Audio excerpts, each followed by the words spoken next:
Čaute všetci, moje meno je Mišo z Luxusnej elektroniky a dneska si povieme 5 tipov, ako si vylepšiť doma zvuk bez zbytočného míňania peňazí. Tip číslo 1. Umiestnenie reproduktorov. Ako prvé by sme vám odporúčili sa pozrieť na to, ako máte umiestnené reproduktory. Ak sú pri stene, alebo nedaj Bože v rohu miestnosti, basy sa vám začnú hromadiť a zvuk nemusí byť až taký perfektný, ako ste si ho predstavovali. Samozrejme, môže sa vám zdať, že tie basy sú viac dunivé, ale na druhú stranu ten zvuk je zakrytý a nepresný. A preto odporúčame mať reproduktory minimálne 30 až 50 cm od steny a v ideálnom prípade ešte ďalej. Verím, že rozdiel bude počuteľný hneď, nakoľko basy by mali byť pevnejšie, výšky a stredy čistšie a farba zvuku prirodzenejšia. Toto je jednoduchý krok, ktorý nestojí ani cent a jeho účinok budete počuť hneď. Tip 2.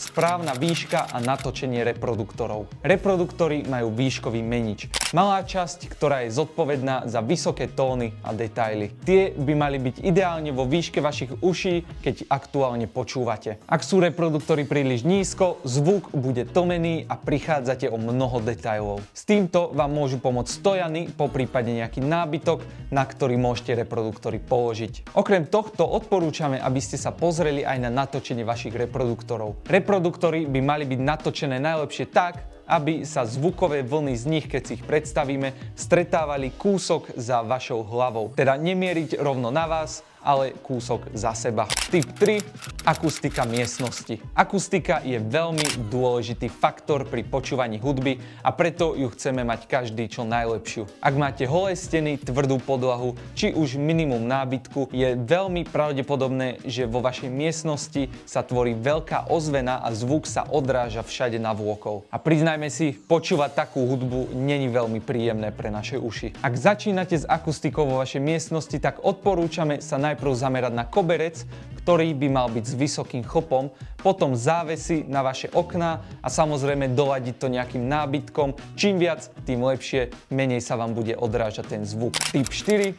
Vaše miesto na počúvanie. Najlepšie miesto na počúvanie je samozrejme v strede medzi oboma reproduktormi. Tie by mali byť od seba vzdialené cca 2 až 3 metre, ale samozrejme to záleží aj od veľkosti vašej miestnosti. Ak sedíte mimo tohto stredu, hudba sa presunie viac do jednej strany a stráca sa ten stereo efekt, plus môžete prísť o detaily z druhého reproduktoru. Ale ak sedíte správne v tom strede, tak sa vám tá hudba rozšíri, vytvorí nádhernú scénu okolo vás a vám stačí iba zatvoriť oči a predstavovať si, že tá kapela hrá rovno pred vami. Tip 5. Kvalitný zdroj hudby. A toto je veľmi dôležitý tip, nakoľko môžete mať najlepšiu zostavu na svete, ale pokiaľ púšťate nekvalitný zdroj signálu, tak vám odohrá iba tak, v akej kvalite to posielate. Ak počúvate napríklad cez YouTube, tak tam je kvalita často znížená. Na bežnom počúvaní to možno niekomu nevadí, ale pokiaľ chcete kvalitné počúvanie a kvalitne nahranú hudbu,